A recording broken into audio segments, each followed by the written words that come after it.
কষ্টে ভরা জীবন সবার, দুঃখে ভরা মন। আর এই দুঃখের সাথে যুদ্ধ করে আমরা প্রত্যেকটা মানুষই কাটাই সারাক্ষণ। চোখে রাখতে হয় জল, মনে রাখতে হয় অগাধ বল, শত কষ্টের মাঝেও মুখে রাখতে হয় হাসি। আমি একজন মালয়েশিয়ার প্রবাসী।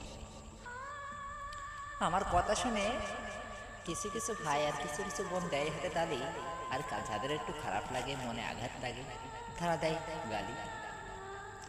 সত্য কথা বলতে কি, আমিও বাঙালি।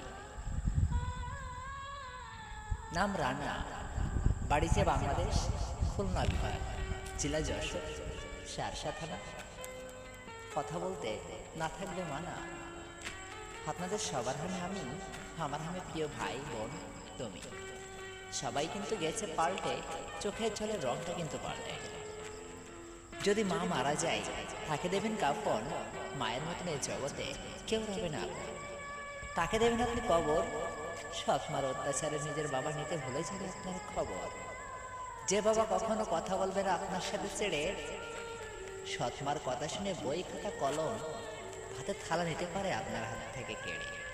হে দুনিয়া সবার কাছে যাবেন আপনি চিরতরে হেরে, দুঃখ কষ্ট যাবে আপনার বেড়ে। হ্যাঁ, কিছু মানুষ চলে গেলে বুকের মাঝে থাকে ক্ষত, যার কষ্ট তারই ব্যক্তিগত।